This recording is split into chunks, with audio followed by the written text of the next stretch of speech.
That hard work, a lot of times, will pay you off better than talent when talent doesn't work. Right. So good. And you're right. We don't see the behind the scenes, right? Mm-hmm. Sometimes we see the picture perfect right in front of us, but we don't see the hard work that went into that to get to where Big you all facts.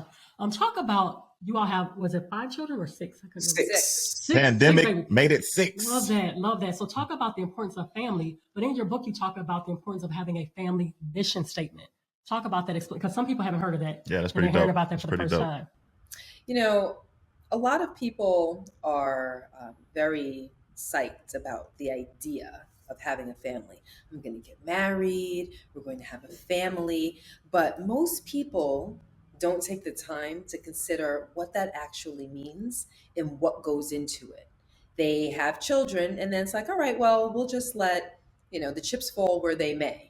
And they'll deal with each individual problem as they come along. And it's kind of like you learn as you go.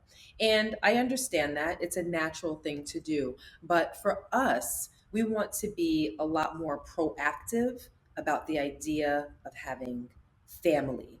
We sit down and we discuss what we want for our family, how we want to raise our children, what that's supposed to look like. So we decided that we were going to have a family mission statement where it wasn't just us. We brought our children into it. And we all sat down collectively, even the littles, even, at the time, my 3/4-year-old. And we talked about, what does family mean?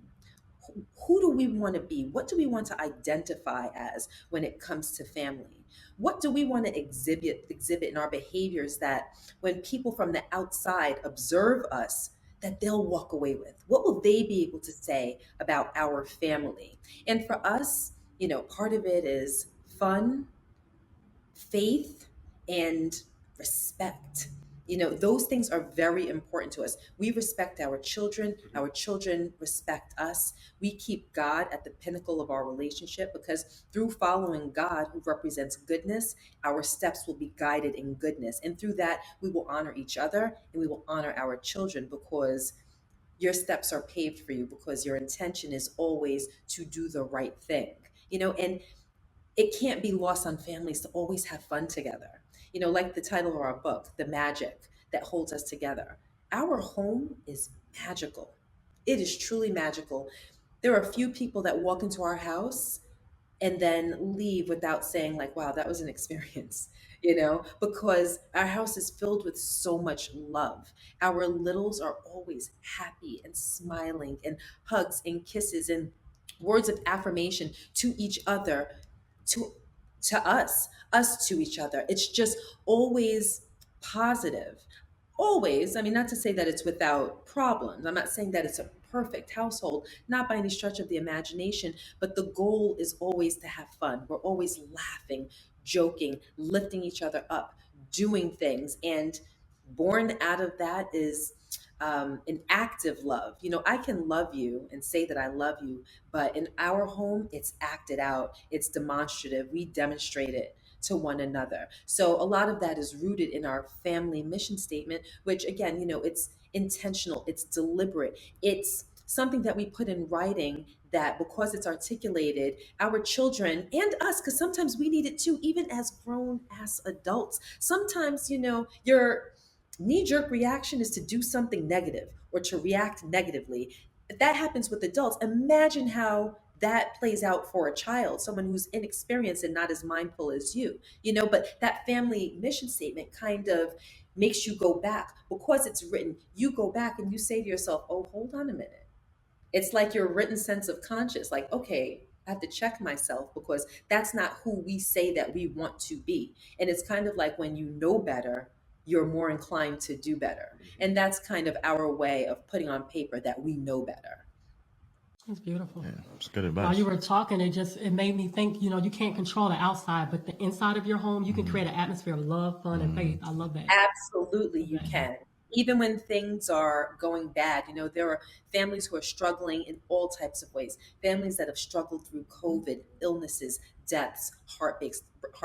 There are families that struggle financially. There are relationships that are suffering. But at the end of the day, we really, as human beings, we have to realize and we have to own the fact that we have a certain amount of control over our lives and how we react to things. And I would love for people to begin to tap into that so that they can exhibit that control. And at the very least, you can to some degree control what happens within your home. Yeah, good stuff, man. Y'all sound like y'all know Yeah, what y'all that's talking about, good. man. I appreciate y'all.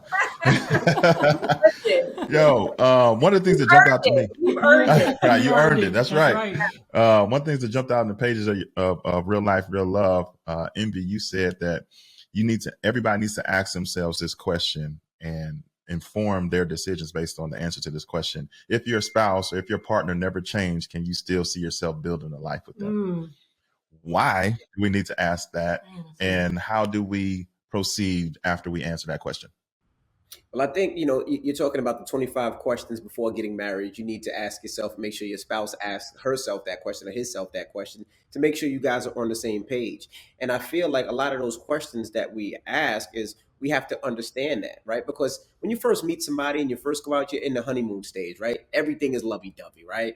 If somebody farts, oh my gosh, they're so cute, right? That's the lovey-dovey stage. The guy pees on the toilet seat, oh my gosh, I help you, right? But then it gets to the point where you got to get to where it gets real, and you have to understand. When you talk about if my partner changes and necessarily doesn't change for what you think is the better, what you evolves to a better place, is that going to be a problem? Are you still going to want to stand in that? Are you going to help him move to a position that is better? Will you be moving in different directions? And if you move in different directions, are you okay with that?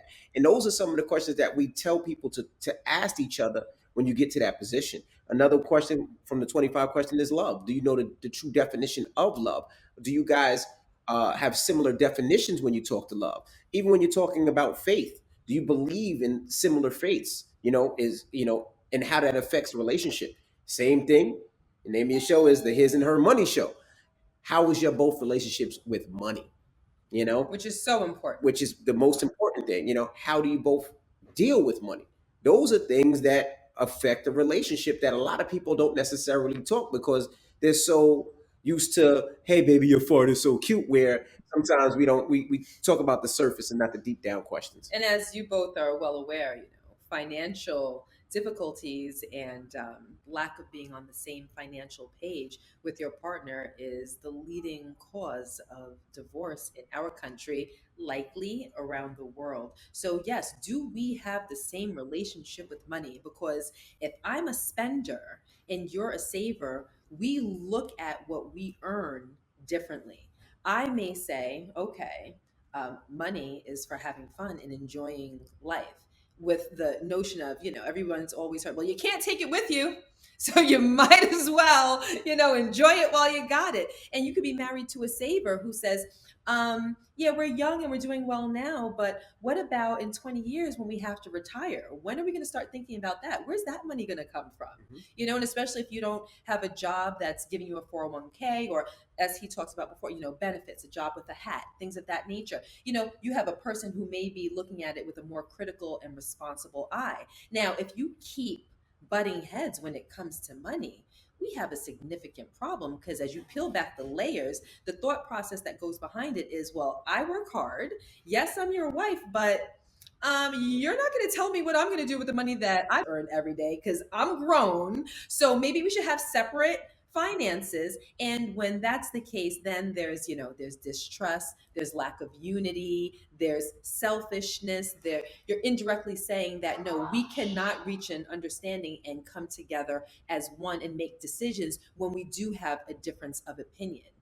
So it leads to so many other things that are being said underneath the surface. So yes, that is a question that has to be answered. Two people who are living separately while they're engaged or while they're dating, a lot of times they don't think about how we're going to come together and make it work, and that can break a relationship. Man, good stuff. Before we let you guys get out of here, let everybody know about what they will find when they pick up their copy of Real Life, Real Love, and where they can go and do that. All right. First of all, you can go to Barnes & Nobles, Amazon, or anywhere you buy books, also Audible. And this is just a reference pointing. This is the instruction manual I didn't have as a kid. Yes. This is the instruction manual I didn't have as a teenager. This is the instruction manual I didn't have when I started dating gear. This is that instruction manual. You see a little bit of everything in this book, and hopefully you'll get some lessons. You'll hear some heartache. You'll understand some things that you possibly can do to help your relationship and things not to do. We didn't want to make it one of those books where everything's is all hunky dory and everything's all It would great. be worthless. But because that's not life. That's not life. That's not our relationship. We're at a way better place than we were before, but it took us a journey to get there. So Yeah. you understand the journey. So hopefully you have a reference point to help you in your journey. Yes. Yes. We wanted to, I feel as though we have an obligation because so many people don't do it. The masses, they paint a picture and they put it out, and that's how they want to be perceived. But you don't get to see what's behind that picture. Most people don't want to share their failures. They don't want to show their mistakes or their missteps. They just want you to see life as perfect. Pretty little pictures, pretty little stories. I'm flying here, I'm on this vacation, my beautiful outfit, my beautiful family. And yes, we have pictures like that. But at the same time, we don't want those pictures to cause people to misinterpret what life really is, because those pictures are only a moment in time. Mhm. And the truth is, when we go through our social media feeds, inadvertently and subconsciously, we tend to measure our lives as it compares to other people's lives. Oh, this person is 30 years old and they're at this point and they're doing this and they're earning this type of money and they're experiencing this type of happiness. I'm 30 years old and I haven't even began to open those doors. I feel like a failure. Oh, this person is 26 and they're in this loving relationship and they're starting to plan to have a family. Oh, they just had a baby. Oh, they're buying their first house. I'm the same age and I couldn't tell you the first step as far as buying a house. Those are just examples as how people compare themselves to what they see as the norm. So when it comes to relationships, which is why we did our podcast, why we wrote the book, Mhm. we want to shatter the idea of shame, embarrassment, humiliation when it comes to the idea of a perfect relationship, because relationships aren't perfect. So we want to give people a lens into what our reality is, because parts of our reality mirror parts of other people's reality. So you can pick up our book and turn the pages and see yourself in some of those pages and identify. And as Rashawn said earlier, use it as a reference point to say, you know what, I may be on the trajectory for this. Maybe now I realize that that's where that trajectory might end up. I don't want to go down that path. We want to be influential because, like I said earlier, we've earned it. We've gone through things. We have things to share. Our words are powerful because we have suffered and we have had great happinesses. We have experienced some of the best of what life has to offer, but we've also gone through a suicide attempt. We've also gone through infidelity. We've also gone through issues with sex and things like that earlier on in our relationship. We've pretty much have had experiences to run the gamut. So we wanted for people to be able to see that so that they can say, I'm not so far off the mark after all. Here goes a family that looks a certain way. I relate to them. And not only do we provide those stories, but now there are lists, there are questions, there are tips to help you ascertain what's going on in your life and make the best out of it. Change decisions that you may have the potential to make. Change your reality, do better, expect better, become accountable in your relationship. We want to give something for people to say, okay, I see relationships a different way. I see self a different way. And because of that, I want to improve. So essentially, you asked, what do we want people to walk away with as they turn the pages? We want to improve lives and relationships.